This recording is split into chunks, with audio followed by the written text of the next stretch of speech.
Sabarimala സ്വർണ്ണക്കൊള്ളക്കേസിൽ തന്ത്രിക്കെതിരെ Thiruvithamkoor Devaswom board മുൻ president A പത്മകുമാറിന്റെ മൊഴി.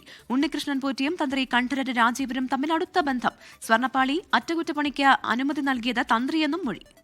A പത്മകുമാറിന്റെ custody കാലാവധി ഇന്ന് അവസാനിക്കും. ഷഫീദ് റാവുത്തറാണ് വിശദാംശങ്ങളുമായി തിരുവനന്തപുരത്ത് നിന്ന് ചേരുന്നത്.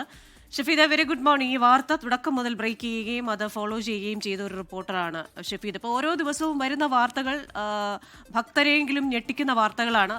ഇപ്പോൾ ഈ പറയുന്നത് പോലെ തന്ത്രി അതിന്റെ ഗൂഢാലോചനയ്ക്ക് പിന്നിൽ അല്ലെങ്കിൽ ഇത്ര അനുമതി കൊടുത്തതിന് പിന്നിൽ തന്ത്രിയുടെ പേരുമുണ്ട് എന്നൊക്കെ പറയുന്നു. അപ്പോൾ പുതിയ വിവരങ്ങൾ എന്തൊക്കെയാണ്?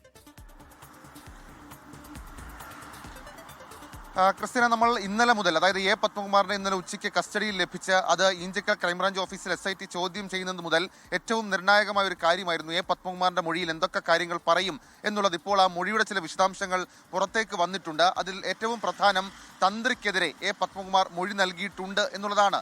അതായത് ശബരിമല സ്വർണ്ണക്കൊള്ളക്കേസുമായി ബന്ധപ്പെട്ട് എ പത്മകുമാർ നൽകിയിരിക്കുന്ന വളരെ പ്രധാനപ്പെട്ട മൊഴിയാണിത്.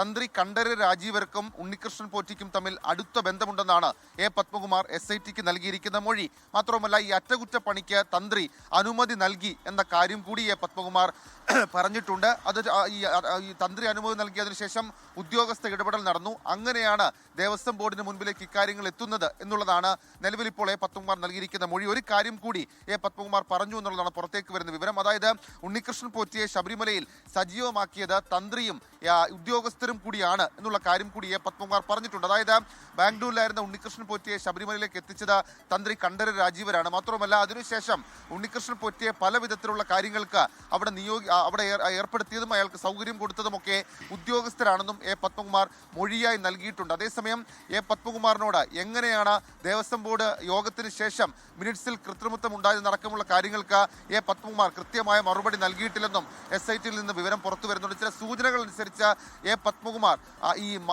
അന്നത്തെ ദേവസ്വം മന്ത്രിയും ഉണ്ണികൃഷ്ണൻ പോറ്റിയുമായി അറിയാമായിരുന്നു എന്നൊക്കെയുള്ള കാര്യങ്ങൾ പറഞ്ഞിരുന്നു എന്നുള്ള സൂചനകൾ ഇപ്പോൾ പുറത്തു വരുന്നുണ്ട്. പക്ഷേ നമുക്ക് സ്ഥിരീകരിക്കാൻ കഴിയുന്നില്ല. ഏതായാലും എ പത്മകുമാറിന്റെ ഇപ്പോഴത്തെ ഈ മൊഴി അത് നിർണായകമാണ്. ഇന്ന് വൈകിട്ട് 5 മണി വരെയാണ് എ പത്മകുമാർ SITയുടെ കസ്റ്റഡിയിലുള്ളത്. അതുവരെ ചോദ്യം ചെയ്യലുണ്ടാകും. പക്ഷേ നേരിട്ടുള്ള തെളിവെടുപ്പ് ഉണ്ടാകില്ല. പകരം പരമാവധി ചോദ്യം ചെയ്യലാണ് SIT ലക്ഷ്യം വെക്കുന്നത്. പക്ഷേ 3 മണിയോടുകൂടി ആ ചോദ്യം ചെയ്യൽ വൈൻഡപ്പ് ചെയ്ത് കൊല്ലം വിജിലൻസ് കോടതിയിലേക്ക് എ പത്മകുമാറിനെ കൊണ്ടുപോയേക്കാം. എ പത്മകുമാർ മറ്റെന്തൊക്കെ കാര്യങ്ങൾ പറഞ്ഞു എന്നുള്ളതും ഏറ്റവും നിർണായകമാണ്. ക്രിസ്റ്റീന, പ്രവിത. ഷഫീദ് റാവുത്തറാണ് വിവരങ്ങൾ നൽകിയത്. ശബരിമല സ്വർണ്ണക്കൊള്ളക്കേസിൽ തന്ത്രിക്കെതിരെ തിരുവിതാംകൂർ ദേവസ്വം ബോർഡ് മുൻ പ്രസിഡന്റ് എ പത്മകുമാറിന്റെ മൊഴി ഇപ്പോൾ ലഭിച്ചിരിക്കുന്നു. ഉണ്ണികൃഷ്ണൻ പോറ്റിയും തന്ത്രി കണ്ഠരര് രാജീവരും തമ്മിൽ അടുത്ത ബന്ധമെന്നാണ് മൊഴിയിലുള്ളത്. ലോകത്തെവിടെയായാലും ഏത് സമയത്തും 24 വാർത്തകളും ഓഗ്മെന്റഡ് റിയാലിറ്റി പാക്കേജുകളും എക്സ്പ്ലെയിനറുകളും വിശദമായി കാണാൻ ഞങ്ങളുടെ YouTube ചാനൽ നിങ്ങൾക്ക് സബ്സ്ക്രൈബ് ചെയ്യാം.